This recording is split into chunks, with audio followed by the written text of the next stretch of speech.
आज बात करेंगे नीतीश के कोठा पॉलिटिक्स की।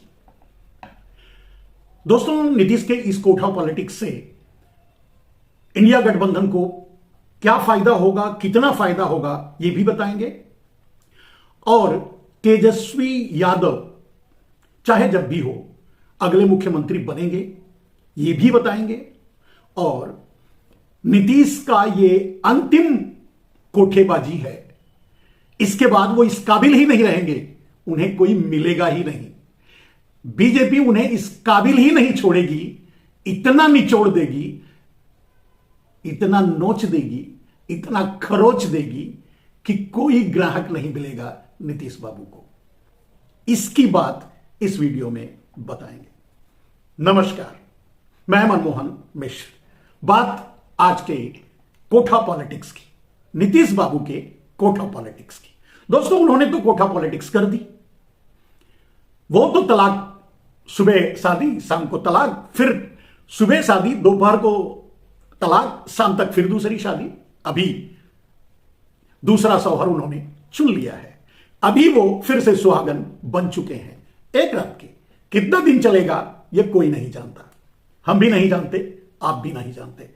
लेकिन ये तो तय हो गया कि अब ये अंतिम नीतीश कुमार की नीतीश कुमार ने राजनीतिक सुसाइड किया है, अपने राजनीति का अंत कर लिया है, अपनी राजनीति को मार दिया है, खत्म कर दिया है। अब इसके बाद उनका क्या होगा वही जाने। लेकिन नीतीश के इस व्यवहार का फायदा बिहार तेजस्वी को मुख्यमंत्री बनाकर चुकाएगा। ये नीतीश बाबू लिख कर रख लें। भाजपा में किसी का क्या होता है ये तो आप जानते हैं। मैं कई बार बार ये कहता रहा हूं मेरे लगभग हर वीडियो में ये बात। अगर मैं पॉलिटिक्स में इस तरह की राजनीति पर बात करता हूं तो यही कहता हूं कि 3 रास्ते हैं हर आदमी के लिए। पहला, वो बीजेपी में चला जाए और डाबर पॉलिटिक्स करे, तलवा चाटू पॉलिटिक्स करे, वहां बैठा रहे।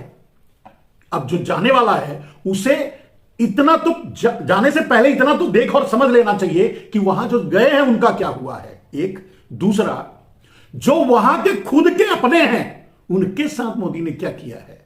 अब अगर इससे भी ज्ञान नहीं मिलता तो एक पहला रास्ता यह है कि वो अभी तत्काल बीजेपी में चले जाएं। ठीक है। दूसरा रास्ता क्या है? दूसरा रास्ता है जो संघर्ष कर सकते हैं, लड़ सकते हैं, राष्ट्रवादी हैं, देश के हितों के बारे में समझते हैं, सोचते हैं, आम आदमी की तकलीफों को समझते हैं।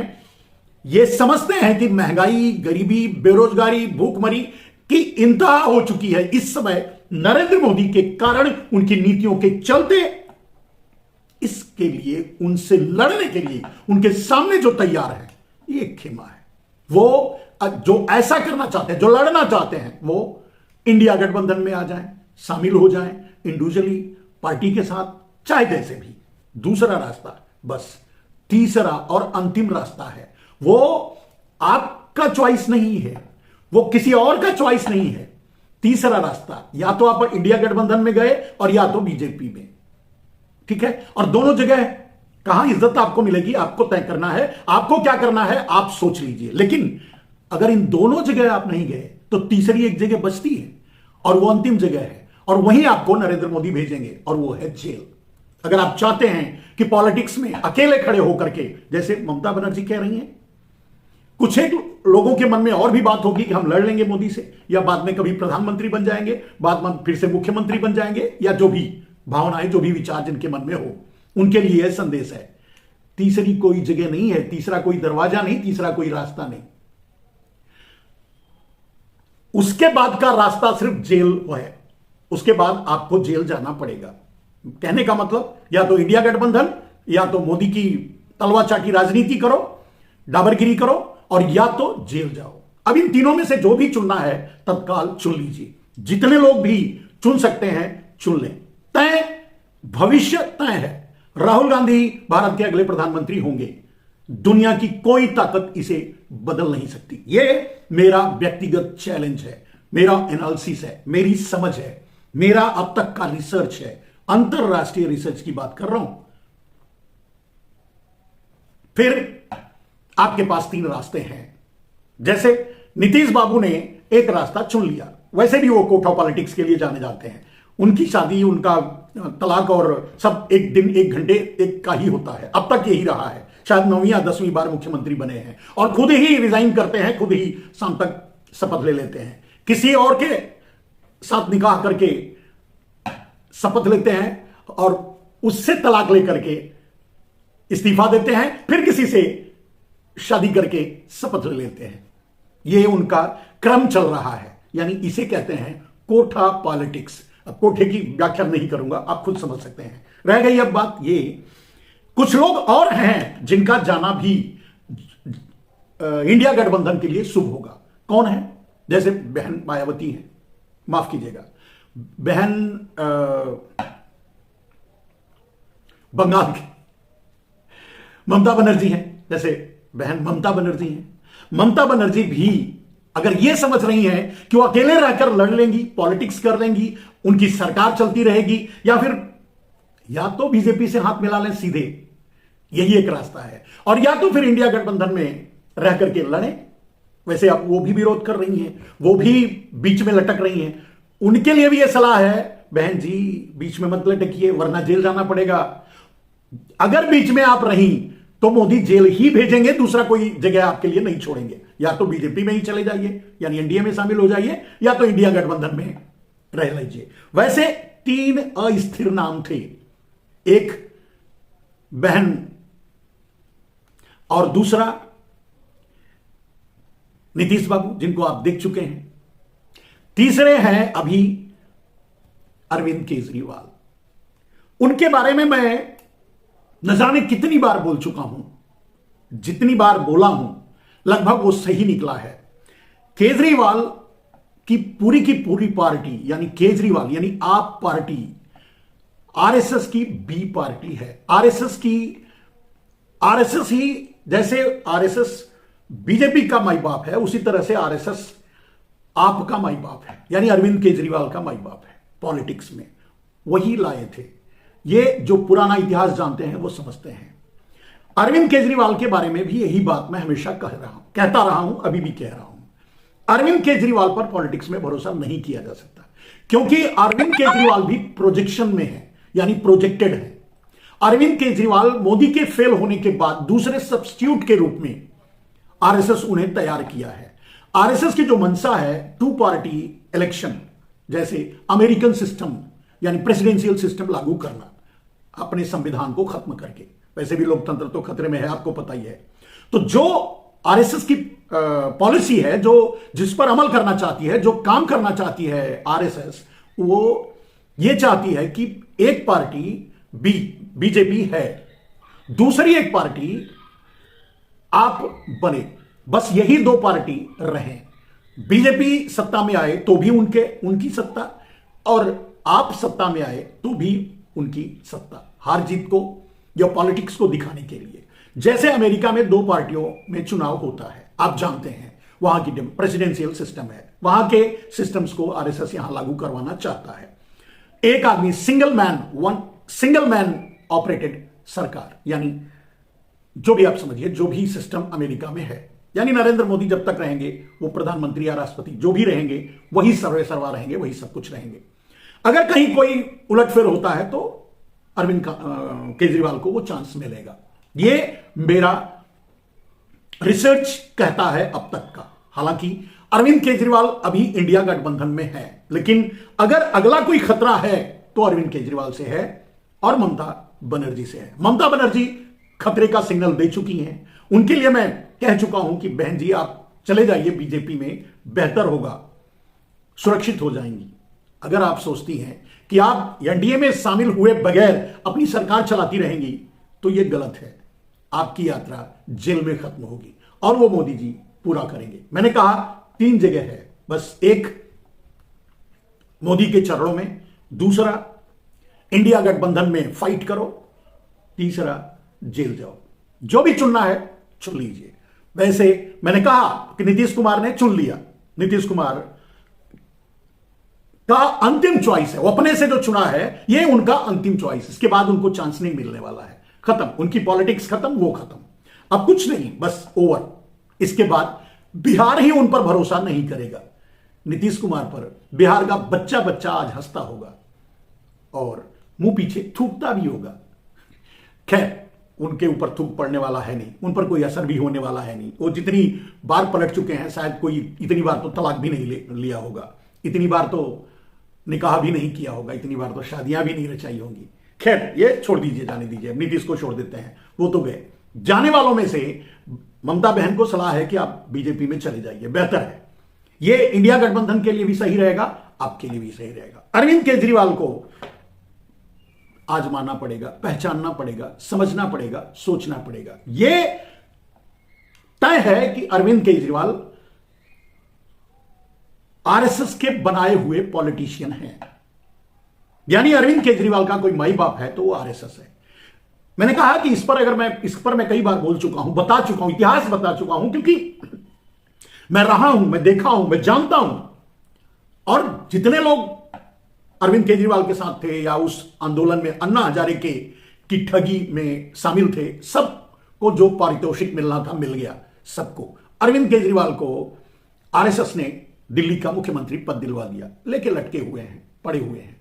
एक पार्टी, अब वो नेशनल पार्टी के रूप में भी सामने आएंगे, और जब नरेंद्र मोदी संविधान को खत्म करके 2 पार्टी इलेक्शन का प्लान करेंगे, अमेरिकन सिस्टम को लागू करेंगे, तब आप पार्टी काम आएगी। आरएसएस यानी नरेंद्र मोदी का, अभी आरएसएस को छोड़ दीजिए, आरएसएस भी पसोपेश में है, आरएसएस भी अब नरेंद्र मोदी के साथ नहीं है, वो एक अलग इशू चल रहा है, उस पर कभी और बात करेंगे। बहुत से वीडियोस में उस पर बता चुका हूं। लेकिन अभी की पॉलिटिक्स ये है कि नरेंद्र मोदी ये सब करना चाहते हैं, उससे आरएसएस भी खफा है। फिलहाल आज की स्थिति क्या है? आज की स्थिति में अगर अरविंद केजरीवाल इंडिया गठबंधन में रहते हैं तो हमेशा खतरा बना रहेगा। चले जाएंगे तो इंडिया गठबंधन सुरक्षित हो जाएगा, इंडिया गठबंधन के लिए शुभ ही होगा, यह आप मान के चलिए। अब रही बात आगे क्या होगा, दोस्तों ये तय हो चुका है, इसे दुनिया की कोई ताकत नहीं पलट सकती कि भारत के अगले प्रधानमंत्री राहुल गांधी होंगे। इसे कोई नहीं पलट सकता, कोई नहीं बदल सकता। बात 3 महीने की है, 4 महीने की है, मई तक सब कुछ साफ हो जाएगा। जो प्रधानमंत्री बनेगा वो शपथ भी ले लेगा।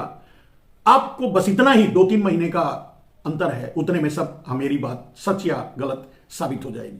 मेरा कहना है राहुल गांधी भारत के अगले प्रधानमंत्री होंगे। चाहे जितने लोग मोदी के साथ जाना चाहें जा सकते हैं, जितने लोग वहां से आना चाहें आ सकते हैं, जितनी कोठा पॉलिटिक्स जिसको करनी है कर ले, जितना उठापटक जिसको करना है कर ले। अगला चुनाव ईवीएम से नहीं होगा, एक निर्णय, अगला चुनाव ईवीएम से नहीं होगा। अगर ईवीएम से हुआ भी तो भी राहुल गांधी ही प्रधानमंत्री बनेंगे और कांग्रेस ही चुनाव जीतेगी। ये मैं क्यों दावे से कह रहा हूं, जीत जाने के बाद बताऊंगा, क्योंकि मुझे मालूम है ये कैसे होगा, क्यों होगा।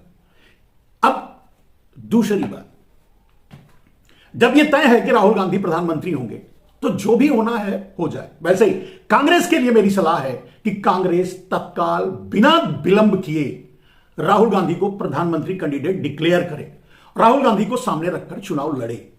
उसके बाद जितने एलाइज, मतलब जितने लोग इंडिया गठबंधन में शामिल होना चाहते हैं हो, नहीं होना चाहते हैं ना हो, जाना चाहते हैं चले जाएं। रिजल्ट तय है, इंडिया गठबंधन जीतेगा, राहुल गांधी प्रधानमंत्री बनेंगे, यह तय है। इसके बाद लोगों को निर्णय लेने दे। कांग्रेस को देर नहीं करनी चाहिए, कांग्रेस अपना पत्ता खोले, यही सही समय है। कांग्रेस जब राहुल गांधी को प्रधानमंत्री कैंडिडेट डिक्लेयर कर देगा, उसके बाद जो इंडिया गठबंधन से जुड़ेंगे वो वही सही सहयोगी होंगे, वही सही लड़ाके होंगे, वही सही योद्धा होंगे और वही इंडिया गठबंधन के सच्चे सिपाही होंगे, इंडिया गठबंधन को आगे ले जाने वाले होंगे। तब जो जुड़ेंगे, यह जानकर कि राहुल गांधी डिक्लेयर्ड हैं अगले प्रधानमंत्री के कैंडिडेचर के रूप में, यह कांग्रेस के लिए भी सही होगा, यह इंडिया गठबंधन के लिए भी सही होगा और यह देश के लिए भी सही होगा।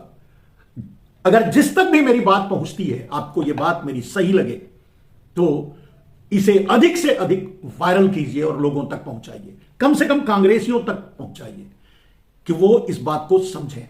अभी इसीलिए जैसे नीतीश क्यों गए, इसलिए वो चाहे सामने से, वो वैसे भी कोठा पॉलिटिक्स करने वाले हैं, वो चाहे सामने से जो दिखाएं, जो बोले, जो कहें, लेकिन असली बात यह है कि वो मंसूबे पाल लेते हैं प्रधानमंत्री बनने के, मुख्यमंत्री बनने के काबिल नहीं है। वो बिहार है जहां वो मुख्यमंत्री बन जाते हैं, कोई और प्रदेश होता तो शायद मंत्री संतरी भी नहीं बनते। यह अलग बात है कि वो बिहार है और बिहार में मुख्यमंत्री वो बन जाते हैं, ये उनकी किस्मत है। वो सौभाग्यशाली हैं जो बिहार में हैं, बिहार के हैं, बिहार में चुनाव लड़ते हैं, इतना उनको माइलेज मिल जाता है, वरना उनकी काबिलियत अपनी व्यक्तिगत तो ऐसी भी नहीं है, वो इस काबिल ही नहीं है। जो आदमी अपने वोटरों का नहीं होता है, जो आदमी अपने साथियों और एलाइज का नहीं होता है, जो अपने साथ रहने वालों का नहीं होता है, सुबह कुछ और, शाम को कुछ और, दोपहर को कुछ और, फिर रात को कुछ और, फिर अगली सुबह और, उस आदमी का भरोसा क्या किया जा सकता है। आपने देखा होगा लोग सोशल मीडिया, मैं भी वीडियो नहीं चलाता, लेकिन लोग सोशल मीडिया पर यह वीडियो चला रहे हैं कि नीतीश खुद कह रहे हैं कि मैं मर जाऊंगा लेकिन फिर से उनके पास नहीं जाऊंगा, यानी बीजेपी के पास नहीं जाऊंगा। चले भी गए और जिंदा भी हैं। उधर देख लीजिए, अमित शाह ने मंच से यह चैलेंज किया था, और सिर्फ नीतीश को नहीं, ललन बाबू को भी चैलेंज किया था कि आपके लिए हमारे दरवाजे बंद हैं। दरवाजा भी खुल गया, तोड़ के खुल गया, पिछवाड़े से खुला या कहां से खुला ये तो राम जाने, लेकिन खुल गया। कहने का अर्थ यह है मेरे दोस्त, इस पॉलिटिक्स से देश का बहुत बड़ा नुकसान हो रहा है, और इसी पॉलिटिक्स के नाते और ऐसे ही कोठा पॉलिटिक्स करने वालों के चलते देश की यह दुर्दशा हुई है। ऐसे ही कोठा पॉलिटिक्स करने वालों के नाते नरेंद्र मोदी इस देश को लूट लिए और उसके बाद भी देश के मसीहा बने हुए हैं। इसी तरह के कोठा पॉलिटिक्स करने वालों के चलते आज देश की सारी संपत्ति, देश का सारा खनिज, देश का सारा इंफ्रास्ट्रक्चर, सब कुछ 80% लगभग कुछ गुजराती माफियाओं के हाथ में पहुंच गया है। और इतने के बाद भी इन जैसे कोठा पॉलिटिक्स वालों को समझ में नहीं आता कि मोदी क्या हैं, क्या करना चाहते हैं, और उसके बाद भी उनके तलवे के नीचे जाके बैठ जाते हैं। इस ऐसे ही कोठा पॉलिटिशियंस देश की बर्बादी, गुलामी के कारण बने हैं, बनते रहे हैं और आगे भी बनेंगे। कोई नाराजगी नहीं है, ना देश को ना किसी को, नीतीश बाबू से। नीतीश बाबू जो थे, जो हैं, जो रहे हैं, आज हैं, आगे भी रहेंगे, और बस फुल स्टॉप, फिनिश। इसके बाद कुछ नहीं रहेंगे। इसके बाद तो वो मुख्यमंत्री तो क्या, चपरासी भी नहीं बनेंगे, मंत्री वगैरह की बात छोड़ दीजिए। खुद जाकर के तेजस्वी यादव के यहां काम मांगेंगे। अगर कमा करके रख लिए होंगे तो कोई बात नहीं, वरना तेजस्वी यादव के यहां जाकर के क्या कहते हैं, मुख्यमंत्री कार्यालय में कुछ काम दे दो, ऐसा मांगेंगे। ये उनकी दशा हो जाएगी। जिनको नहीं समझ में आती मेरी बात, वो आडवाणी से सीख सकते हैं, वो मुरली मनोहर जोशी से सीख सकते हैं, वो राजनाथ सिंह से सीख सकते हैं, वो नितिन गडकरी से सीख सकते हैं, वो अभी और लंबी इधर सिंधिया साहब से सीख सकते हैं, महारानी से सीख सकते हैं, उधर शिवराज सिंह चौहान से सीख सकते हैं, डॉक्टर रमन से सीख सकते हैं,